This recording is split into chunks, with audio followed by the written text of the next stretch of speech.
Hello, everybody, and welcome to the PHLY Eagles podcast from the owners' meetings in Palm Springs, Florida. Bo Wolf, Zach Berman, and we have just spoken to Jeffrey Lurie.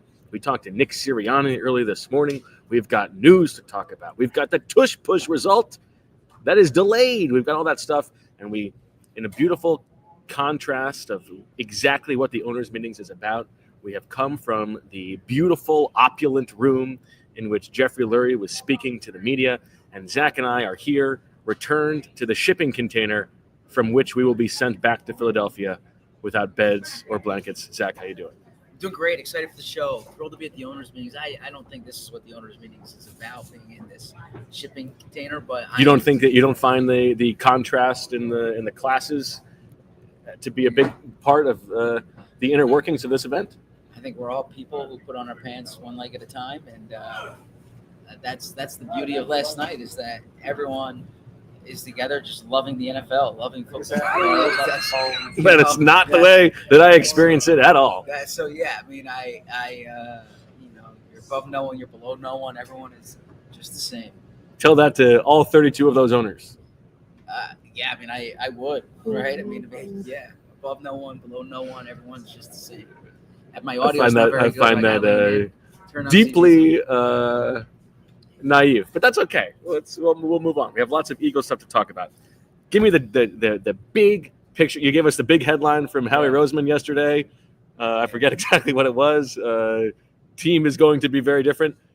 Jeffrey Lurie spoke for about 40 minutes about a lot of different topics. Obviously, everybody wanted to know about the Tush Push. Let's save that for a little bit because we'll get into the weeds on that. In terms of the actual Eagles organization, what were your big takeaways from Jeffrey? Yeah, first off, chat, let me know if you hear my audio. Lean in when it's your turn to talk. No, lean but in. It's not going in your AirPods, correct? It's through the mic. Just want to make sure that's okay. You are speaking speaking through the mic. No, I recognize that. There were people speculating whether it was coming in. Well, don't listen to them. Don't worry about them. Talk into the mic. That's exactly what I'm doing, Bo. So, in any event, Jeffrey Lurie defended the Tush Push, said there's no data that suggests it's not a safe play. They would vote against it if it was a matter of health and safety, but it's not a matter of health and safety. He talked about how last year's Super Bowl team might have been the best team ever in football, and he really trusts Howie Roseman in terms of putting the roster together, short-term, mid-term, long-term.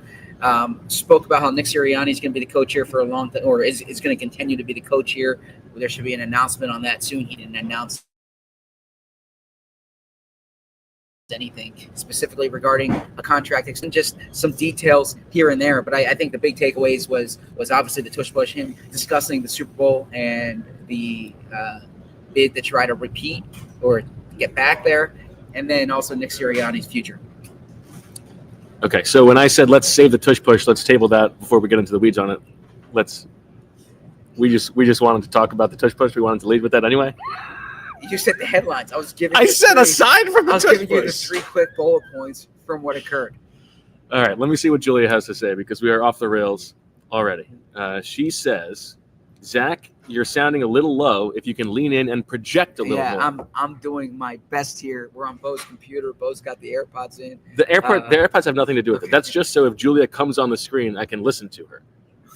Okay. The AirPods have nothing to do with it. It's just you got to enunciate. You gotta talk into the mic. Yeah, enunciation. It's okay that there are other people in here. We may be bothering them. Unfortunately, that's the deal. Yeah.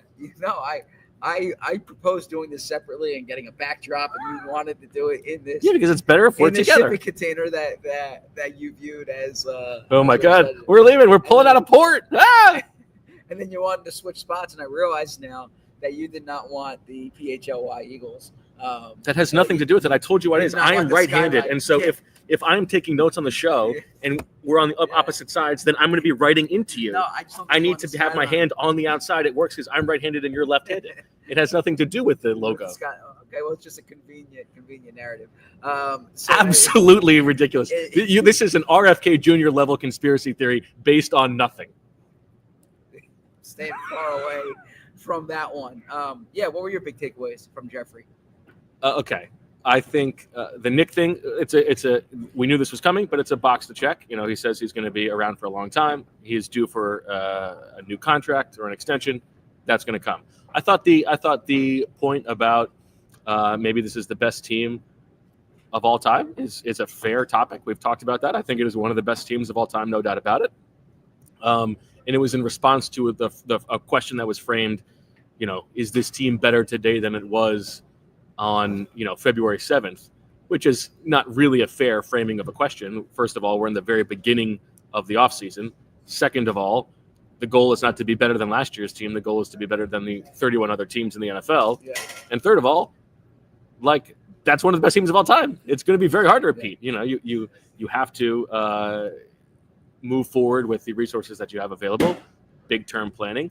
And as Jeffrey said, as he framed it, the goal is to win big, right? And I think this is a conversation that we have to have in terms of, you asked him about what did he learn from being the Super Bowl champion in 2018 and what went wrong after that. And it is true, and he's brought it up, and I think Howie has sort of talked around it, that the place they are in their roster is much different now than it was in 2017. What is going on? What are you smiling at? Can I just tap the mic? Did that come through? You want to go to settings and just make sure here? Because people are saying this. Guess what? They're not the producers. If Julia tells us to do something, I will do it. You need to stop listening to the commenters. Okay. Oh, fair enough.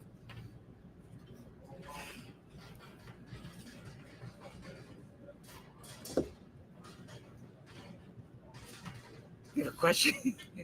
No, I don't think we should do the show. I think we're in good. I think we're in good shape right now. I think we've done enough. I don't think we need anything else. This is what we came here for, right? Yeah, exactly. I'm trying. I have so much I want to discuss about the show right here. Go ahead. So I do think, to that question, he learned that Jeffrey Lurie learned that from the last one, maybe they made some shorter term decisions and they weren't necessarily looking at that 12, 24, 36 month outlook. And he's really trusting Howie Roseman to think that way. And this ties into our conversation with Howie yesterday about what the Eagles are trying to do right now with the roster, which is plan for these big contracts that are going to be paid in a year. And so some of it we have to see what materializes in a year, in 2 years, and 3 years with those 8 starters that they have, as Howie referred to, from the 22, 23, 24 draft classes. But as he discussed, as Jeffrey Lurie discussed, as Howie discussed, the Eagles are younger now than they were when they won the Super Bowl last time. That was more of an aging team. So that is a variable here. But I think that's an enduring lesson, and I think that's one that Jeffrey's mindful of and Howie's mindful of. And Jeffrey said today it's a byproduct of experience, right? They had never come off a Super Bowl victory when they played. In that 2018 season, and now they're in that position. Yeah, the key distinction is where the rest of the roster is. And they have a lot of good young players that they didn't have in 2018. That was a roster of a lot of veterans who, realistically should not have been part of the 2 or 3 year planning process and sort of turned into part of it. And I think that was what Howie would say was a bit of a mistake, was not to throw specific guys under the bus, but, like the Alshon Jeffrey contract doesn't look good in retrospect. That was an older player. That's a much different player in his career than planning on paying Jalen Carter and Nolan Smith and the guys who are going to be coming up, even eventually, if you really want to forecast out, Quinyon Mitchell and Cooper DeJean. And so, he says, he's right about this, Jeffrey, when he says that if you pay everybody on the roster what their market value is, then eventually you're not going to be able to pay the guys that you really want to pay. That's just not how the salary cap works. And obviously there are some ways to create extra room, the way that the Eagles structure contracts. But that is true, and that is part of the reason why you let a Milton Williams go, a Josh Sweat go. I still think there is some debate about, C.J. Gardner-Johnson and Dallas Goedert, but that is certainly the operating procedure that they have. Is we want to win big, we got to pay the guys who are coming, and we got to have a lot of room on the roster for younger players, which is an opportunity for you to bring up the thing that you sent me today about the structure of the Eagles roster. There's no middle class, much like the country of the United States of America. Well, yeah, I mean, Howie Roseman, this is something that we've been talking about on this show and I've been writing about for a bit now, which is the lack of that middle class. That this is a star-driven team, and they want players on rookie contracts. And anecdotally, the Eagles don't have a single player. If Dallas Goedert were to leave, if Dallas Goedert's not back, they don't have a single player between $7 million and $14 million on their roster in terms of annual average per year.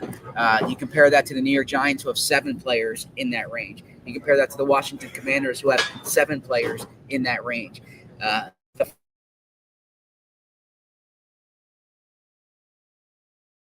players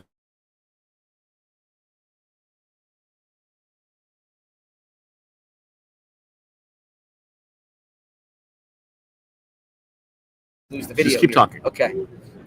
Howie's not putting that out there just to say it. Howie's putting it out there because this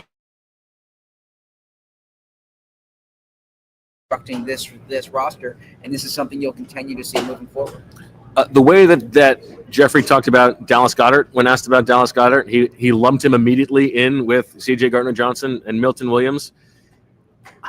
Do you feel like this is a total fait accompli, that he is definitely gone? Or I'm starting to think that it has become so obvious that the contrarian in me is now just thinking, well, this is their public negotiation with Goddard to make him come back on a lesser number, which they want him to do. Yeah, it's a good question, because I was thinking about this. It's been so over the top now. Well, so I actually think that either the Eagles are willing to release Dallas Goedert, or like you said, that they are trying to force his hand to come back at a lower number. I think if they were trying to drive up a trade market right now, they would make it seem like Dallas Goedert's going to be back, right? And try to. But that's not what they did with Hassan Reddick last year, right? True. Now, in that case, Hassan Reddick had essentially demanded a trade, right? Yeah. So, I mean but yeah, you are correct about that. I mean, look, the league knows Dallas Goedert's available. The Eagles haven't been dishonest this week about Dallas Goedert standing on the roster. Nick Sirianni, again, he clumsily gave an answer. I was referring to, or I was discussing this with someone today. Nick Sirianni or Howie Roseman's much better at giving non-answers than Nick Sirianni. Zach, I hate to cut you off. We have breaking news. It has happened. The Eagles have sent Dallas Goedert to the Atlanta Falcons, according to Adam Schefter, for Kyle Pitts and a 3rd-round pick. Can you believe it?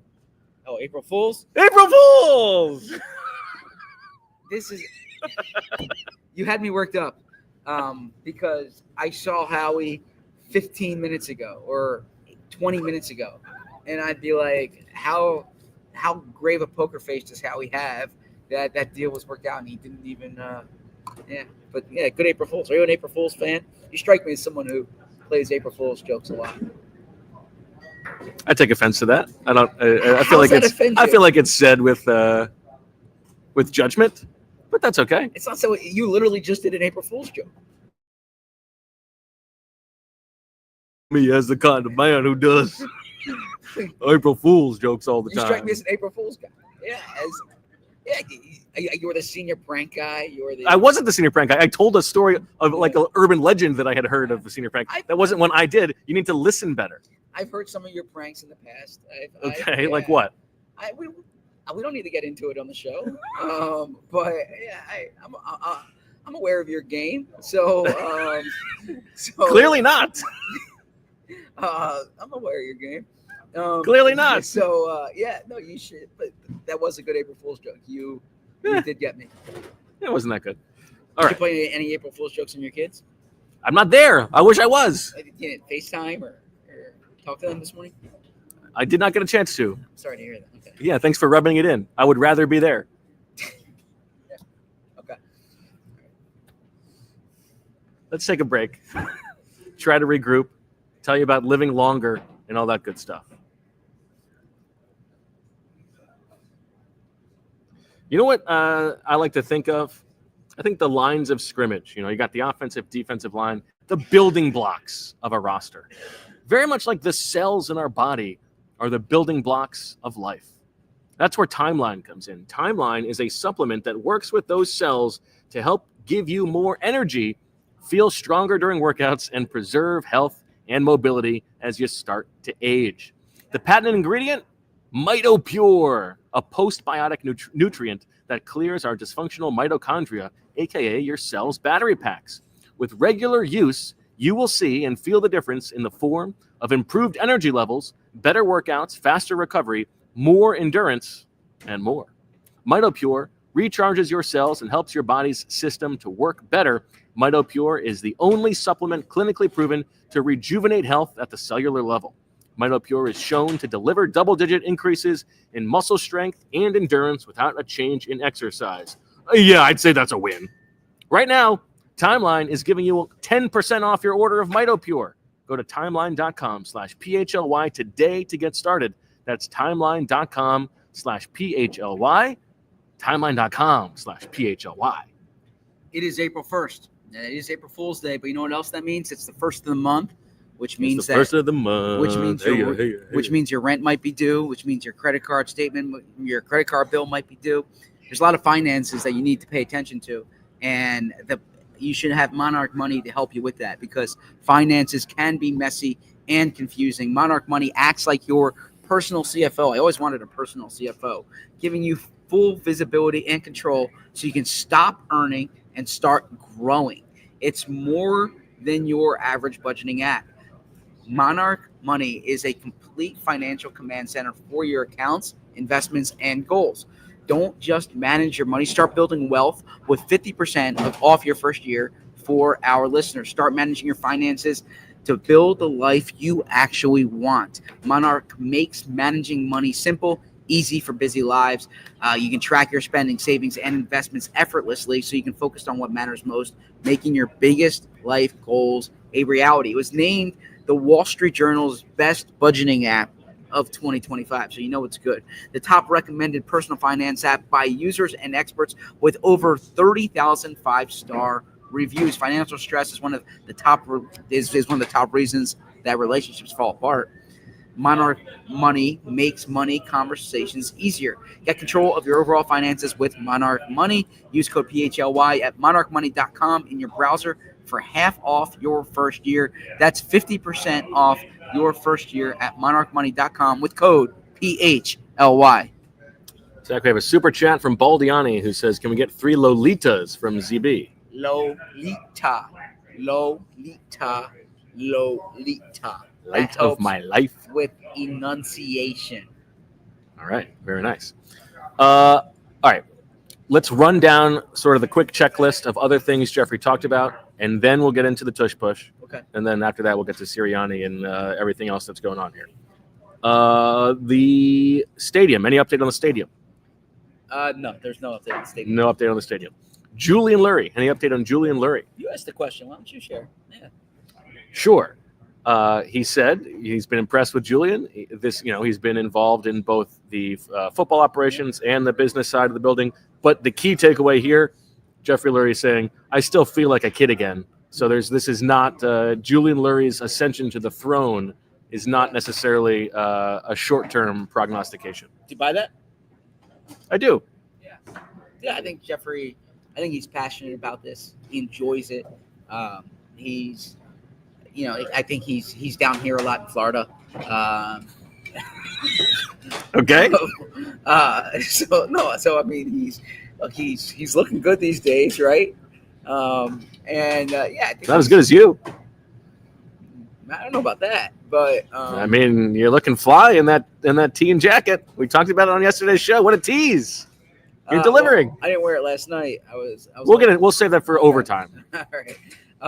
But no, I still think he's passionate about this. He calls it an obsession. That's a term he's used quite a bit, and I do think that he's got some legs left in owning a team. I do think about this from a Jeffrey Lurie standpoint, specifically here at the owners' meetings, because I mean, what a chance to just peacock around, right? Like, you are the Super Bowl champion owner. You're here with all the other owners, and I think there's probably a little bit of a less than syndrome with Jeffrey relative to the other owners. He is, towards the low end of wealth among these billionaires, which is a silly thing to say, but everything is a comparison, right? I think he probably feels that. We've talked about, he's one of the only owners who, like, this is his only business. And so he deserves to be prideful over that. And so it must be kind of a fun week for him to be, soaking up the congratulations, even though they may be hollow. I don't know if they're hollow. I think they're certainly merited. And yeah, I mean, look, this is his life's work, and he's not a new kid on the block. I mean, he's one of the tenured owners in the NFL at this point, right? I mean, he's been an owner for going on to 31 years now. Is that right? He bought the team in '94, so 31 years. You would be I would go to you for that expertise. Yeah, 31 years. I mean, that's a long time. And so, I mean, there were owners meetings probably 2 decades ago when he was one of the new kids on the block, but a lot of these teams have either changed hands or have gone to children of previous owners. And so, I mean, I think he very much views himself as one of the top owners in the league. I do think he feels that way. He got a question today about his legacy, and he said he doesn't think in those terms, but he said that's for other people to decide. But look, he's been to 2 Super Bowls. He's won 2 Super Bowls. He's been to 4, and I don't know if this is going to end anytime soon. What did he say when you asked him how this one was different than the first one? He said your first lean into that bad boy. He said your first one is incomparable, right? Like nothing compares to that first one. He doesn't like to compare. It's like Howie said. It's like losing your virginity. Yeah, I mean, I suppose that's what Howie said. Yeah. Second time, you know what you're doing. This is reporting. This is what the general manager said. I saw the interview where he said that. I can't speak to Howie's experience with that. No, I can't speak to your experience with that. I didn't ask you to. Yeah. Everyone's got their own experience with the first time, the second time, however, and then that's it. I only got 2 kids. Come on, you were the man about town back in high school. You can't prove that. Yeah, what, were you first team All-State or something, or top pitcher? I mean, I led the county in innings pitched. Led the county. Unfortunately, that was not a direct 1-to-1 for sex having. Yeah, led the county. You tell me that leading the county in innings pitched doesn't lead to peacocking around parties? Not as much as I would have liked. I would imagine it does.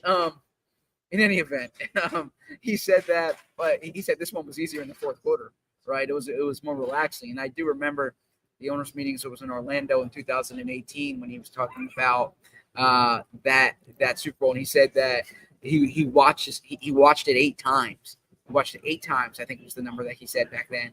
And I know because I actually read the story. I believe you. And he said that every time when Tom Brady threw it up. I think it was Donovan, actually. When Brady threw the Hail Mary, he was afraid it was going to be caught, right? Like, and like your heart sinks at that moment. And no, this one was much more enjoyable, I imagine, throughout the second half. What did he say when he was asked about what the money is going to go towards the minority stake that was sold? Well, he just said liquidity. Yeah. Right.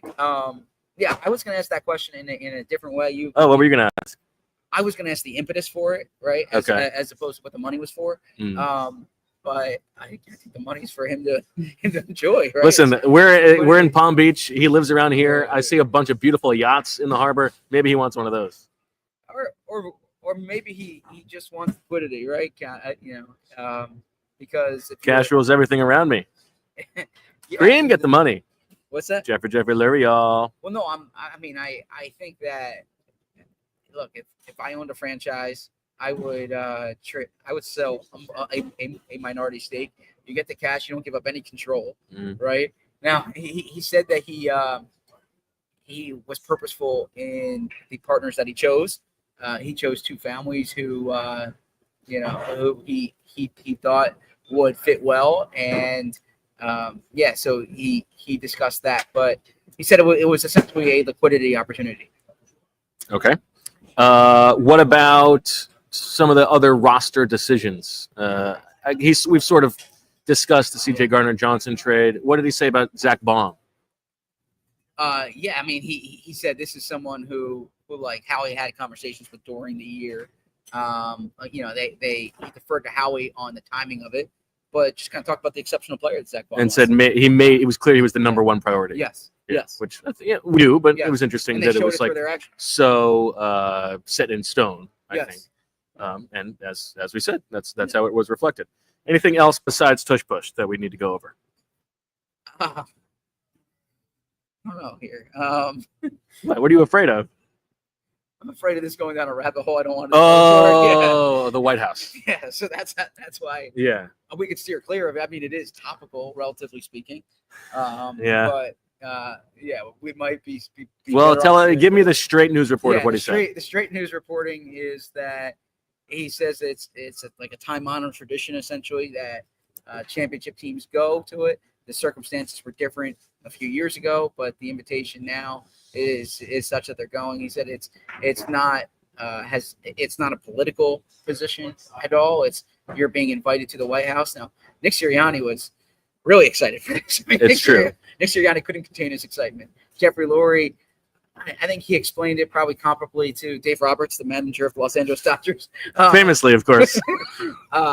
Which was kind of pointing out, Lean in. Jeffrey, Jeffrey Lurie, he did not speak about the president specifically. He spoke about the institution in general. He spoke about the White House as opposed to and I think that's that unfortunately that distinction does not exist.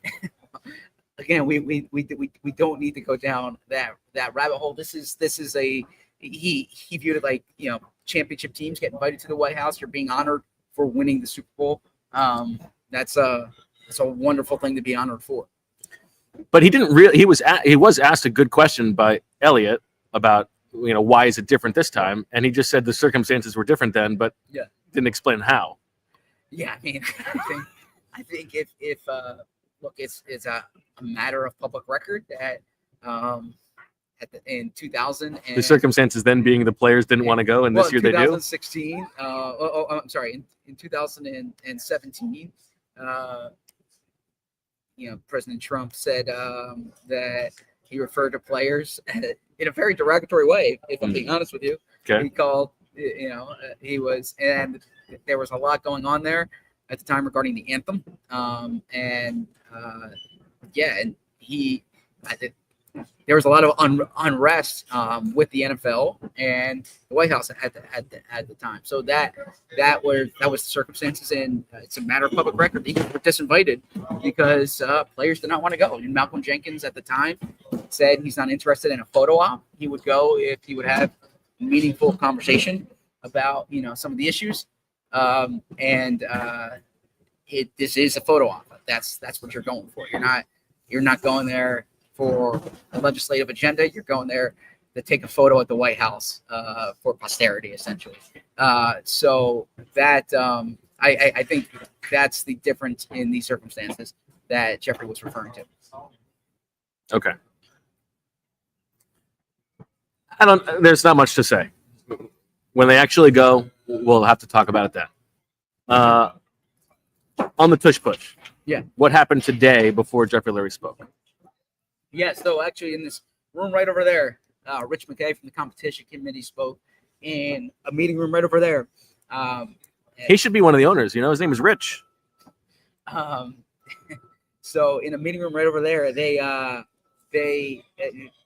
had a vote. They decided, it actually didn't go to vote. It was in a informal vote. Reportedly, it was 16-16, and it got tabled until next May. The owners' meeting, until this May. The owners' meetings in Minnesota in the spring in May. There will be a vote then. There's going to be amended language. Rich McKay said there were three things that came up. One being player safety, two being the aesthetics of the play, and then, two being whether the defense can stop it, and three being the historical context of it, right? Like football history here. He said that there were as many people opposed to it for football reasons as there were for player safety reasons. So Jeffrey Lurie had, I think, I wouldn't call them spirited. I would call them pointed remarks about both those. I think Albert Breer reported that Howie Roseman was vocal in that meeting in defense of the play. Sorry, go ahead. Yeah, like regarding the aesthetics of it, Jeffrey Lurie. A ridiculous argument. Yeah, Jeffrey Lurie said there was a time when the forward pass wasn't considered an aesthetically pleasing play, and he doesn't. He says like aesthetics are subjective, which is completely true. And he said, what's a screen pass compared to an out pattern or an in pattern, right? And so yeah. Well, how did you feel about his pronunciation of the word route instead of route? Yeah. Yeah, you don't hear a lot of route in football parlance. Yeah, growing up, I used to say route. Honestly, I used to say like route 309. Well, that's different though. Yeah. You hear that. Yeah. Route, and then when I got into covering football, but football wise, we don't hear a lot of. You don't hear a lot of football guys going, run a fly route. No, but but I remember calling it route when I was younger. Okay. What route are you taking and what? Yeah. Again, not uncommon. It is uncommon in football parlance. Exactly. So I said once I started getting involved in football, I adjusted the way I said it. Okay. Yeah, I wouldn't call a road a route either. You call it a route. Yeah. You call it. Yeah, I think so. Yeah. Route 66. Route 90. Oh no, it's I-95. But yeah, Route 66. Yeah. I wouldn't say Route 66. Yeah, through the state of Virginia. But I would say an out route. We should have followed up with him on this. Should we put in an interview request? You can. Okay. You can. Yeah. So he essentially said that he cares about scoring, right? He cares about scoring and winning, and whatever it takes to do it. And he said the Eagles have worked on this, and he said they actually weren't as good at it last year, and they need to get better at it. But regarding the player safety, he said if this was a matter of player safety, like I said at the top, jumping ahead, of course, he said they would vote against it, but there's no data that suggests it's an unsafe play. And the argument from the league and from that doctor from the league is not that it's not about data on injuries so far. It is about the possible severity of an injury because of the position of the quarterback when he's being pushed could lead to a catastrophic neck injury.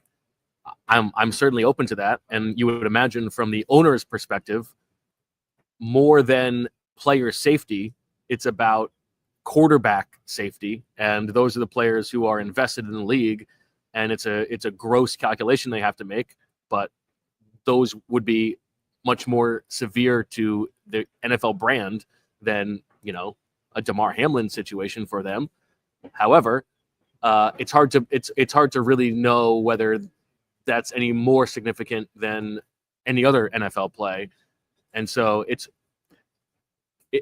easy to be skeptical that this is not a reason that they're making up because they just don't like the play. Yeah, and interestingly, he said, and I don't know if it's based on their internal research or what. I mean, I have to listen back, but he said they actually find it to be a safer play than the quarterback sneak. Jeffrey said the quarterbacks like it more. Yeah. Yeah.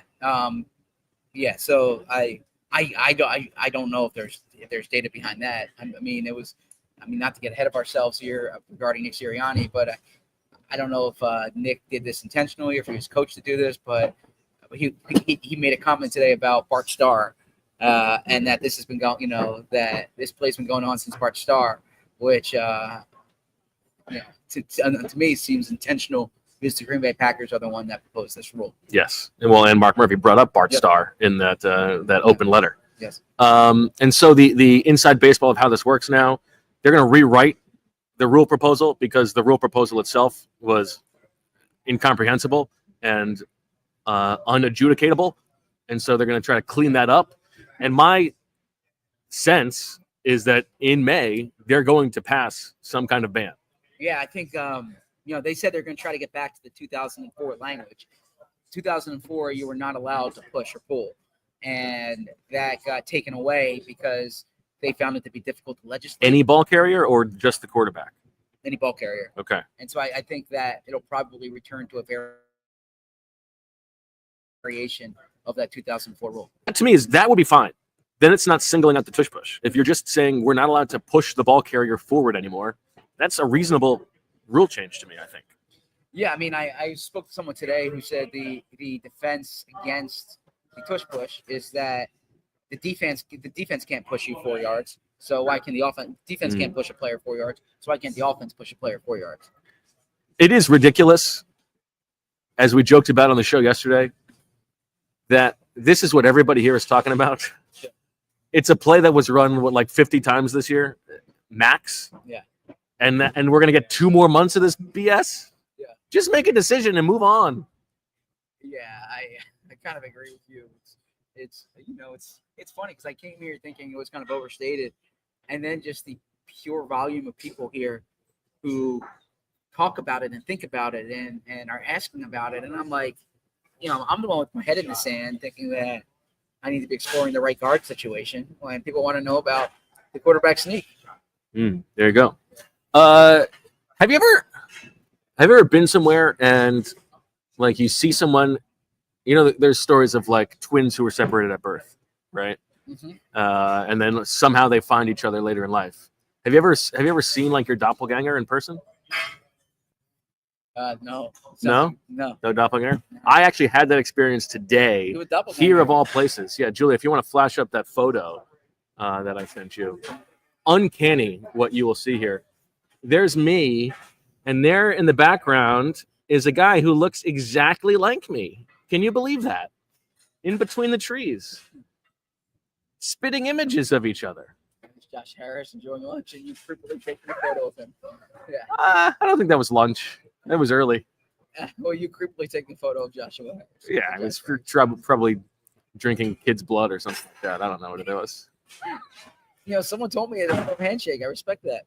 I always appreciate a firm handshake. Of course, yeah. The important judge of a character, firm handshake, not everything they've done with their lives. Firm handshake, look someone in the eyes and smiles. It's a good start. It's a good introduction to somebody. Yeah, but only if it's a blank slate and you don't know anything about them. True. Super chat from Claude, who says, I know we don't root for the owner, but it's nice to know we seemingly root for the only team whose owner actually has some integrity. I mean, like I do think Jeffrey Lurie's heart's in a good place on many issues. I can't speak to a lot of the other owners, but I've spent 15. I can speak to some of them. I spent 14 years around Jeffrey, and like any person, there are things you can quibble with and things you can disagree with. But I do think by and large, his heart's in the right place, and I think he's like well reasoned and well thought out. I don't think he's as whimsical as maybe some other people are. Yeah, I don't know. Whimsical is the what owners are whimsical? Jerry Jones, I would imagine. Yeah. Like, I don't know if whimsical is the right word. You want to use whimsical? I guess. Like does things on a whim, says things on a whim. Yeah. Is that the wrong use of whimsical? I feel like that's not precisely correct, but that's okay. I could be wrong. Right. I'm open to it. What was I going to say? Oh, to your point, I do think that, like, as a fan, you are absolutely in good shape relative to the rest of the league with Jeffrey Lurie as your owner. And I think one of the reasons that's true is when he was talking about Julian, and Julian grew up in Philadelphia, unlike me. Like, he does care about the stewardship to the community that cares about the Eagles more than it cares about anything else. Yeah, I mean, look, we've discussed this. He said that he said back, when he bought the team, because look, he's not from Philly. He'll tell you that. And there were other teams that he was trying to purchase, right? But wherever he purchased the team, he would move to that city. So he raised his kids in Philadelphia. I mean, he lived for most of the year in Philly for 25, 30 years. I mean, I don't know. He spends most of his year down here now or elsewhere, but he does care about Philly, and he spoke today too in his opening statement. There were two things. From the second part of it, he spoke about the parade and just like how indescribable that is, seeing like the passion of the fans, and that's something that I've never been on a parade float. I can't imagine what it must be like to be anyone on those buses and just seeing the mass of people. Jeffrey said 1 million, 2 million, whatever the number may be, but just the mass of people, the excitement, the joy that came to their lives. And the first thing he said was how many people it takes to win a Super Bowl. He mentioned Howie and Nick. There's a lot of people who don't get written about who factor in, and that's something that we talked about on the show too. Is that say what you want about the Eagles, there's a lot of talented people who work inside that building, and I've heard Howie say the most important thing that he does is hire people, right? And there's a lot of good, smart people who contributed to the Eagles winning the Super Bowl. Amen. Well said. All right, let's take a quick break, hear from our other sponsors, and come back and talk some more ball. We'll hear what Nick Sirianni had to say this morning, bright and early. Hey, let's talk about our friends at Bet Parks Casino. One thing I love about Parks Casino is the Bet Parks app. All the games we love to play in person at Parks Casino, like pop culture slots, roulette, cards, dice games, and more, can also be played on the Bet Parks app. Parks Online Casino has the games you love, whether you're at home or on the go. Download the Bet Parks app and create an account today to receive an offer that you cannot pass up. A lot of noise around here. Sounds a bit like a casino. New users are eligible to receive up to $1,000 back if you are down in the first 24 hours after signing up. Bet Parks Online Casino is available to Pennsylvania, New Jersey, Maryland, and Michigan residents. Terms and conditions apply. Parks Casino, this is how you win. Must be 21 and over. Gambling problem? Call 1-800-GAMBLER. I want to tell everyone about TrueMark Financial Credit Union, headquartered in Fort Washington, where Julia went to high school. It's not almost spring, it is spring, okay? And it's April 1st, and that means it's time to spring into savings. If you have financial goals, whether it's buying a house, taking the dream vacation, building your emergency fund, or staying at the Breakers Hotel, TrueMark Financial Credit Union has the perfect savings account for you. TrueMark offers high-rate certificates and money market accounts to help your money grow faster and work harder for you. Visit TrueMark.com for rates to learn more. TrueMark Financial, federally insured by the NCUA, equal opportunity lender. Rates are subject to change. Do you see this, Zach? Britton Covey signing with the Miami Dolphins. I did not see that. Good for Britton Covey. Yeah, good for Britton Covey. You surprised they let him go? No, because as I discussed with Nick, they love themselves some Avery Williams. Man. We'll get to that. Yeah. But, just after I tell you, April Fools, Britton Covey has not signed anywhere yet. You see, I knew you were a big April Fools guy, right? There you go. You strike this April Fools. All right, let's talk Avery Williams, because honestly, this was one of the very funny parts of the morning. Now, let's set the scene. This afternoon, we're waiting around for Jeffrey Lurie, and it's like, okay, he's probably going to be about 2:30. Okay, it's actually probably going to be about 5 o'clock. Okay, it's actually going to be about 3 o'clock. You know, we're playing on the whim of when they're done with meetings. Does Are Jeffrey? they whimsical? No, see, whimsical has more of a playful air to it. I think whimsical is like you're having fun. I don't think that Jerry Jones like acting on a whim is different than him being whimsical. He's not a court jester. Okay, fair enough. I misused the word. So anyway, the owner thing, it's like you're waiting around. You got to be on their time. It's a little bit like Jalen Hurts, honestly. Whereas this morning, interesting scene, because last night, we'll get to it, big party, of course. Everybody's sucking them back. And some of us. The morning, the coach's breakfast, podium session or whatever, round table, is at 7:45 in the morning. Now, we knew that Nick Sirianni was going to be a very popular table, not just with the national reporters, but the Eagles have a big beat here. So you got to make this calculation. There's only about 8 seats at the table. One of them's got to be for Nick Sirianni. It's a tough game. How early do you have to get here in order to make sure you get a seat at the table? I got here right at 6:45, and I got what was the second to last seat at the table. I beat you by about 1 minute, Zach. Yeah. You got the last seat at the table. Whew, boy, would you not have been happy if you had to stand up for that whole thing? I would have blamed Shield. Why? I'll tell you exactly why. Because I told Shield I would not text when I'm in the car, when I'm driving, and he said that you should respond to text when you get to the destination. So every time I park, I go and I respond to texts that I missed when I was driving. If I'm not, and so I responded to like 3-4 texts. You were getting a lot of texts at 6:30 in the morning. Yeah, Yeah, that's a popular time for Texas. Okay. Yeah, I mean, you catch up on scores from the night before, games from the night before.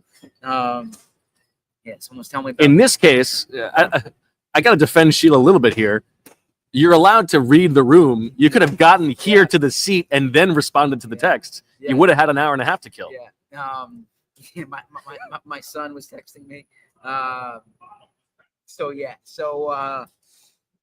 in any event, I got in at 6:46. I thought I'd be good, and I was up at 4:45 this morning. If I got up at 4:45 and I didn't get a seat at the table, I'd be pretty frustrated. But fortunately, I got one of the last seats at the table. Shout out to Brooks Cabina for getting the first seat well today. done. The Athletic, that's a good place to be. For some people. Yeah. Okay. Now, clearly the highlight of Nick's entire session was his love affair for Avery Williams. Yeah.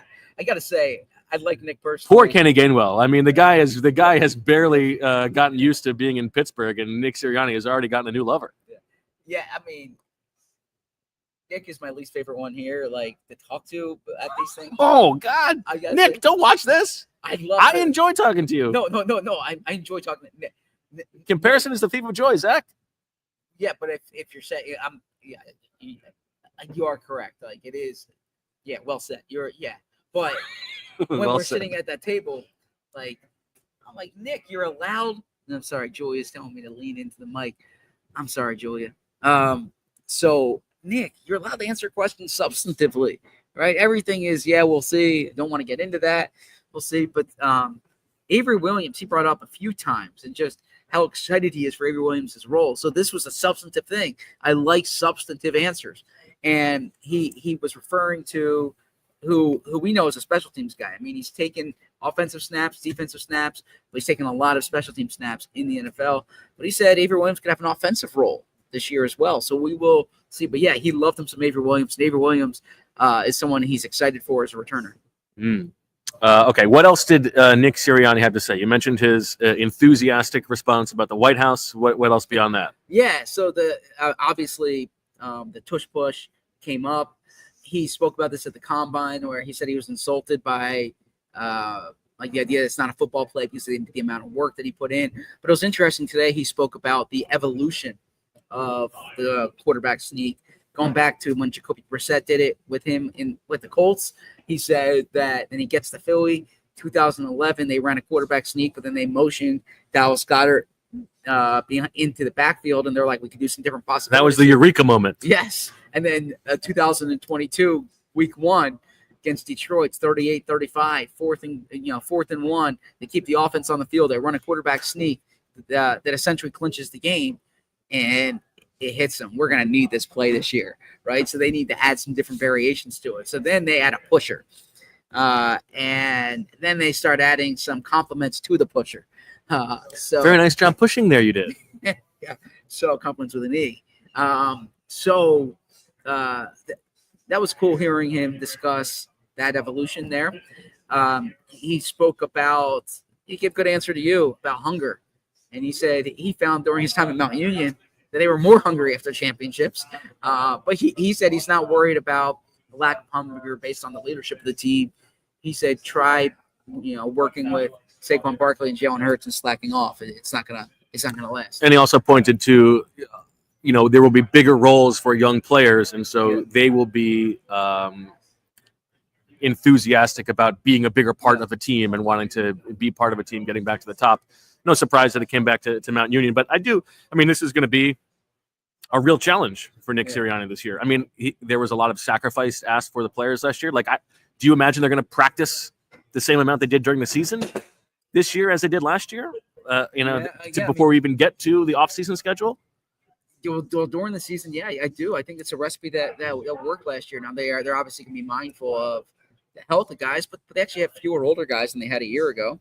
But I would imagine players like AJ and Devontae, who are even in their 20s, will probably be on practice plans. Saquon, but even in the mythical disease of more, right? I think you have pointed to. We expect this to be a slightly more pass-first offense. Yeah. Maybe this year AJ Brown and Devontae Smith will be less willing to take a back seat on offense. Yeah, it's a valid question, and that needs to play itself out, because really it comes down to the fact that I don't think I thought you asked a good question.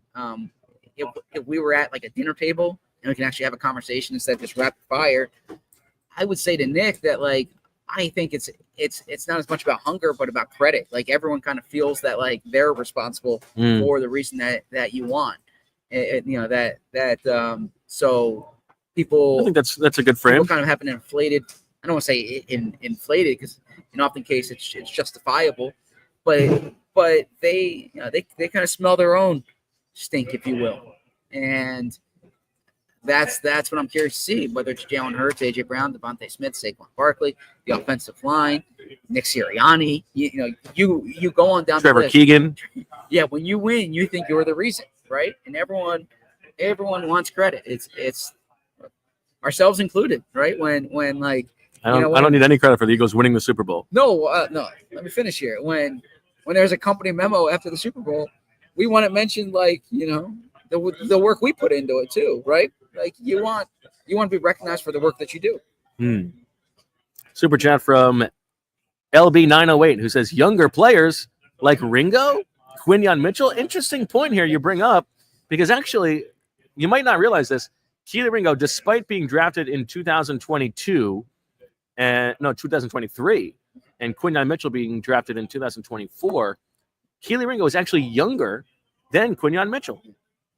Quinyon Mitchell, good point. Quinyon Mitchell, who was mentioned not in a major way, but guys who, like, bring a certain edge to the way they play, not necessarily fire, but edge. But to that point, yeah, this is the C.J. Gardner-Johnson conversation we had, that this defense doesn't need that energy as much because it already has guys who provide it. So I'm going to blend kind of two answers together here. The C.J. Gardner-Johnson one, and then replacing your Brandon Graham, Darius Slay. All right, I do have real news for you now. Calais Campbell has signed with the Philadelphia Eagles, 1 year, $5.5 million.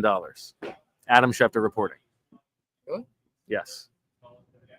No, I think it's the Arizona Cardinals. Calais Campbell actually signed with the Arizona Cardinals for 1 year, $5.5 million. April Fools. You see, it's going to be like the boy who cried wolf at some point. You're right. They're going to make a move. I hope so. Yeah. Well, you have a flight to catch, so you don't want a late move tonight. You got to get home and see your family. They will all be asleep, I hope. It's a late flight. Gotcha. You're not getting rid of me that easily, my man. You'll see them when you wake up tomorrow. You'll run over to their bedrooms. That's exciting. I don't think it quite works that way, but okay. Okay. In my house, Emily will say, "Don't wake up the kids," and I'll say, "I can't wait to see them." Right, like every morning. Okay. Yeah, and then I'll walk in and I'll say, "Good morning, Sloan. What'd you dream about?" Yeah. Yeah, every day. I'm excited to see that. Well, not today. Not today. But I called her and I said, "What did you dream about?" So, okay. In any event, so Nolan Smith is a player that he answered for both those questions, for the leadership and for the fire, and he kept going back to Nolan Smith, and I think Nolan Smith is someone that they're counting on to kind of be a big presence in the locker room. Yeah, how do you feel about that?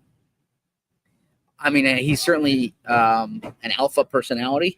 You saw it. Like, I don't put too much stock in the press conferences, but when the Eagles drafted Jalen Carter, they had Nolan Smith up there with Jalen Carter, and Nolan Smith was answering the questions for Jalen Carter, right? Nolan Smith is he certainly has a certain edge to him. Different way. Appropriate. Good position for him to play. Look at you. You are sharp.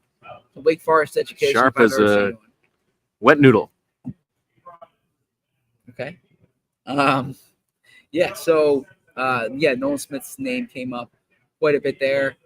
Elsewhere with Nick Sirianni, and there's a piece, by the way, on allphly.com. Make sure you're a diehard. You can also read the top 100. Flash up that graphic. Of course. Good time to become a diehard. Not only do you get access to Fran Duffy's entire draft guide, which has write-ups on over 200 prospects in the draft, you also get a nice bespoke ranking of prospects for the Eagles, specifically the Eagles 100. That you put work into. I respect that. Yeah. So for the first time in a year and a half working for PHLY, I have put in some work. I did not say that, Bo. I did not say that. But it is April 1st today, and that means we are in draft month. How exciting! How exciting is that?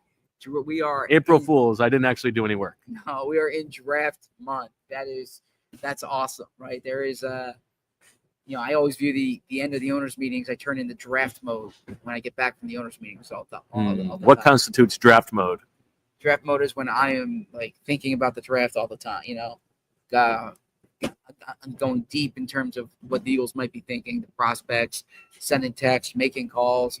I have a good sense of the. I don't do as much of the. I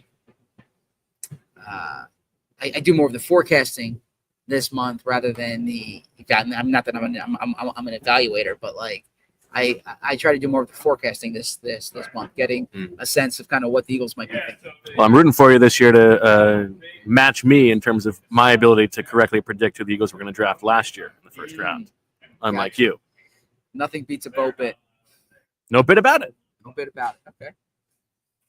Okay. Okay. What else from Nick? Any roster questions that were looming? You asked him about right guard. I didn't actually get to ask him specifically about right guard. A lot of Tyler Steen questions. Yeah. I asked him about Cooper because, DeJean. of course, famously, he forgot Tyler Steen existed this time last year. I asked him about Cooper DeJean. And there's an Instagram account that posted. Did you see this photo here? No. Okay. Yeah. It is PHLY Sickos. I don't follow it. I guess Emily does. So I asked about Cooper DeJean playing slot or the outside. He didn't commit. He said he was very productive last year on at slot. They really value versatility. So we'll see. We'll see how that plays out for all the roster questions. He kept saying, "We'll see. We'll see." The roster is going to change, and that's something to really emphasize from like yesterday's show too. Even that this. Howie made the point, this roster is incomplete. And I used the example of the last time we were here. Did I say this on the show? The last time we were here 3 years ago, by the water over there. I was yelled at. Oh, yeah, okay. Oh, that was a different thing. Yeah, but the Eagles were kind of talking, there was a lot of angst in the city about the lack of action. A month later, they trade for A.J. Brown. A few weeks after that, they signed James Bradbury. A few months after that, they trade for C.J. Gardner-Johnson. So, look, this roster is going to continue to evolve. I'm not saying Howie deserves the benefit of the doubt. Like, it's up to each fan whether they want to give it to him or not. But I also don't think, like, Howie is looking at this team right now and is like, yeah, we're fine at safety. Yeah, we're like, of course they're not. going to continue to that. Yeah. Good super chat from Vince, who reminds us that we're going to have a draft summit coming up, a prime time in-person event on April 17th, 1 week away, the Thursday before the NFL draft. Yeah. Looking forward to that. More information to come. I'm really upset about Vince, you have done it. Unfortunately, you have ruined Zach's day. Yeah, I love being at these events. I love seeing viewers and listeners in person and getting a chance to talk to them. I will be out of town that week for something previously scheduled, but interestingly, I've had a number of viewers and listeners because I'm speaking at a conference out in Fort Collins, Colorado. Ooh, flex, asking if they can come. So, Dr. Goldsmith, if you're watching right now, I'll text you on the side, but let me know if people from Denver can come up and hear us speak. Lest you be downgraded to Dr. Silversmith. Give the man an answer. Yeah. And make sure that you join us for the rest of this episode coming up on Overtime.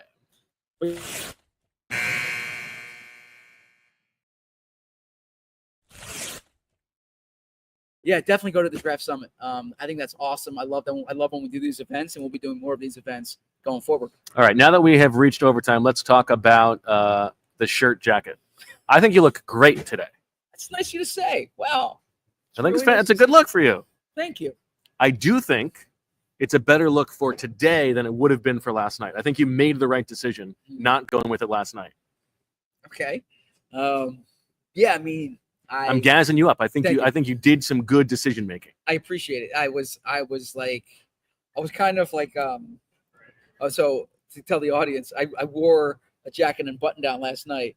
You looked good because you were in my head about it. And then on the ride home, I was like worried because I don't have enough clothes. Like, I don't have any more button downs. So my only choice is to wear a t-shirt or to wear the same shirt I wore last night with a different jacket. Nobody would have noticed. Yeah. So I'm like, oh God. And then this is something that's on my mind. And then I was like, and my amazing wife said something along the effects that you shouldn't let Bo determine what you're going to wear. Certainly true. And so smart woman. So I said, you know what? I'm just going to wear what I packed. So I was supposed to wear this last night, and then I was going to wear. I don't know why I need to get into this, but the jacket I wore last night with a white T-shirt today. Oh, interesting. Yeah, I packed 2 T-shirts to wear underneath. But so you did have an extra because you had the button down. Yeah, that I wore that last night. Yeah, so I had a button down, 2 T-shirts, and 2 jackets. Oh, I think you made the right decision. I think this is a good look for the day event. Okay. I think the nighttime party. I think it would. I think it wouldn't have fit in quite as well. Okay.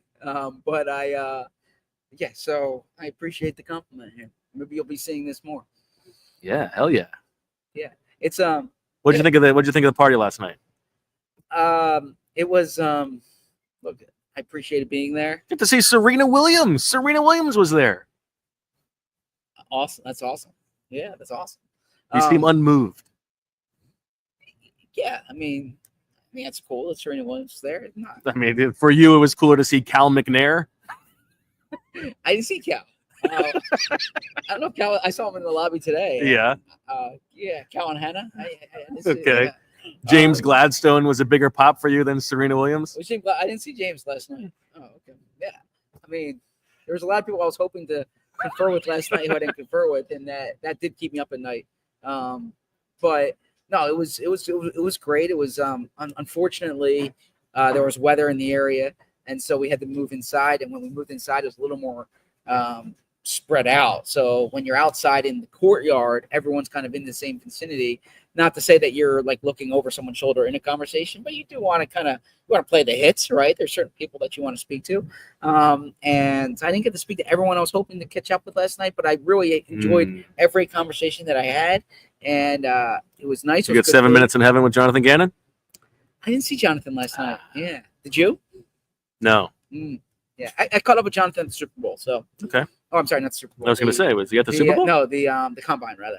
Got it. Yeah. How is he? He's doing well. Family's doing well. Okay. Yeah.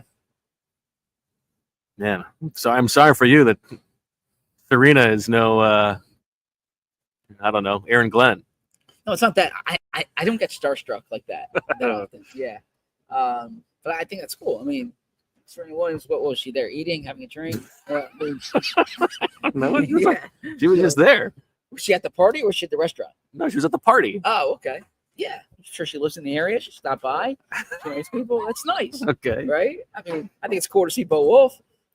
Yes. Well, of course, Serena, I do feel bad for like the couple times I was in her orbit. It's just people coming up and saying like, oh my God, you're amazing. I'm such a huge fan. Like you're the coolest person in the world. That must be what it's like for you when you go to these book events. No one says you're the coolest person in the world. All these people saying, I used to read you all the time at the Inquirer. What happened to you? I got that on the cruise, like I said. But no, I mean, it is. I'm not gonna like lie to you that when you go to these book events and people come up and they say, I love great book or great to meet you. That feels awesome, right? It feels awesome when someone comes and hears you speak.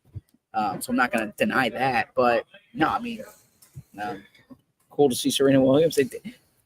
I'll be honest, when I was rolling over in bed last night, I wasn't thinking about not speaking to Serena Williams. Not speaking, that's for sure. What would you have said to Serena? Did you say hello? No. Oh, okay. I met a very nice guy named Zach who was having dessert. That's right. What was that? This was right before you left. It was probably about 11:15 or so. Yeah. The party itself had ended. The open bar had ended. And so, everybody's congregating one other place, but it's also part of the restaurant here at this very posh hotel. And some guy and his significant other were getting dessert. And of course, your eyes lit up because it looked like a nice, fancy, big dessert. And then you guys connected on him being Zach. What was the conversation? I didn't get to hear. Oh, he spells it with an H. Okay, and good. And then he asked where I'm from. He asked what I do. And it turns out that I don't know, I couldn't really hear well. His sister or his friend actually lives around the corner from me. Really? Yeah. So we conferred about that. And then we kind of chatted about a job, and he's going to check out PHLY. So that was awesome. Fantastic. Always trying to every new subscriber counts. Exactly. I'm trying to recruit new audience literally every single day. There has not been a day. Yeah.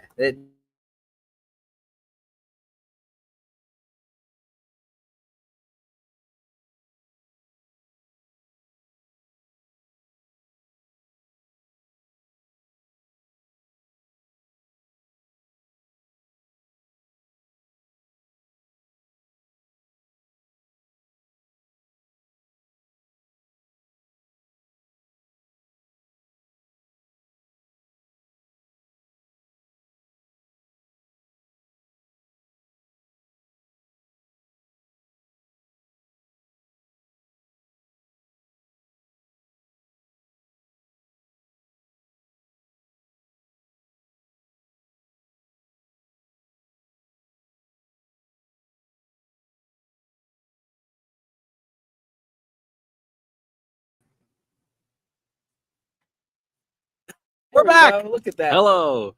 Hello, everybody, and welcome to the PHLY Eagles podcast. You're watching Overtime, the most exciting part of the show. That's basically all we got. Now, what are we going to do for the show tomorrow, Zach? We haven't figured it out because we crossed our streams a little bit. Yeah, I'm kind of I'm sorry that happened. I booked a flight that gets in at 1, and I think I may have dropped the ball here. I think I was supposed to make a separate plan for the 2:00 show. No problem. So I'll just do a long monologue. No, I don't have a car at the airport. I can take an Uber quickly or a Lyft to the studio and try to do the show. Maybe you can get one of those police escorts the Eagles use. I probably can't get that if the plane's on time. No, we're flying a different airline that might not have the best record in terms of. Yeah, but we're saving the company money. A lot of money. That's why it's a 1:00 flight. Yeah, Vince, if you're still watching, man, saving you about $200. My round trip was $200. Yeah, my overall trip was the rental car and lunch. Question in the chat, Zach. That is always a hot topic when Jeffrey does speak. The NFL changed the rules on alternate uniforms this year, allowing teams to potentially wear their alternates up to 4 times. Jesse wants to know, will the Eagles wear Kelly green 4 times this year? What do you think? No. Yeah, I don't think so either. I think they'll pull it out for big events. But maybe 3 Kelly green, 1 black? 1 black, yeah. I know they like mixing in the black. I'm curious if I can just do a travel question for you. Sure. Yeah, what's your tolerance? I don't know. Tolerance is the right word. How do you feel about rental cars? Like, if you get a rental car, I have a rental car here that it's high mileage. That's fine, but then the Apple CarPlay is not working, and I can't get. It's like it just has the circle on the screen, and so then you have to look at your phone for the directions. But man, when I get a rental car that's not good. That's vexing to me. Just because you don't want to look at your phone for directions, and the rental cars are supposed to swap these things out to have like relatively low mileage rental cars. Yeah. Now you are traveling a farther distance. Yeah. Okay. Than I am. I'm only about a 10-minute drive away, and so I haven't been using the Apple CarPlay, and I don't love the Apple CarPlay to begin with. This is a whole separate conversation.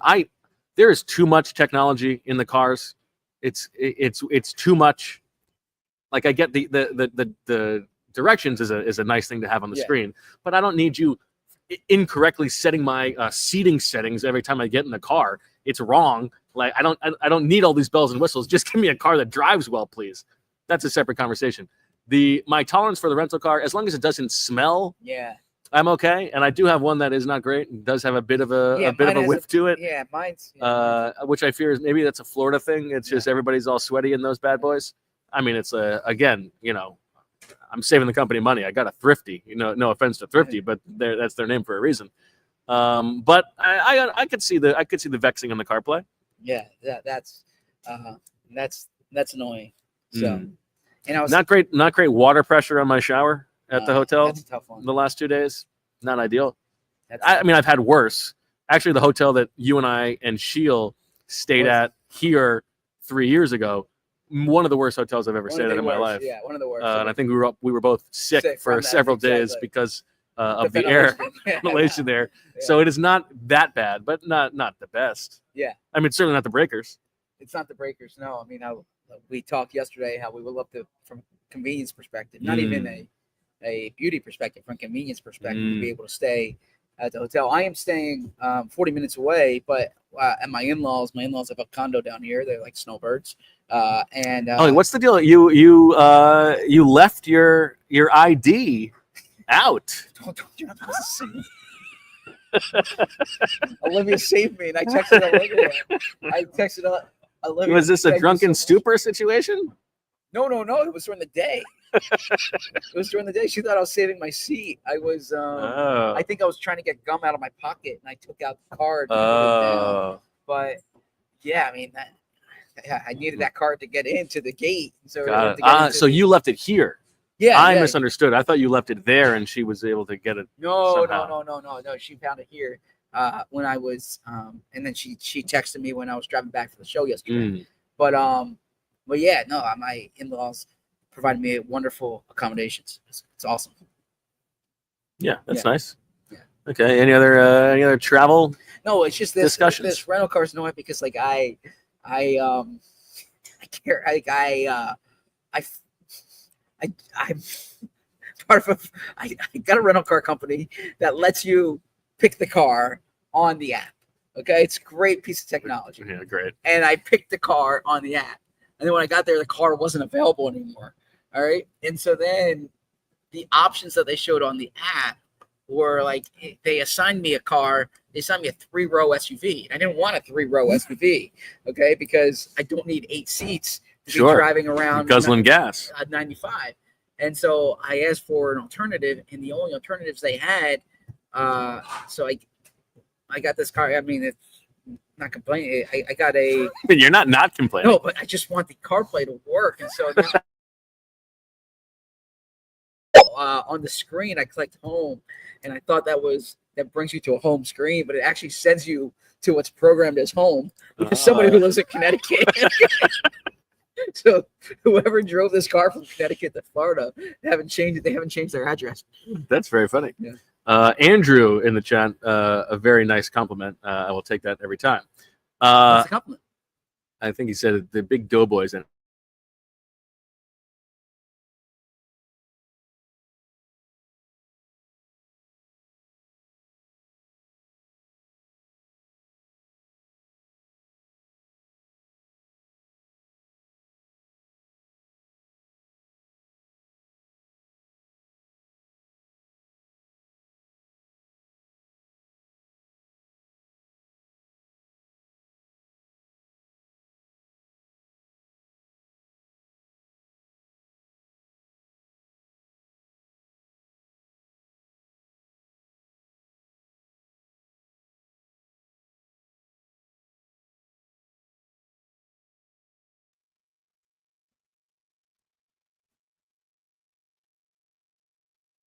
And we're back. And we're going to close it. I think that was a sign from Roger Goodell above.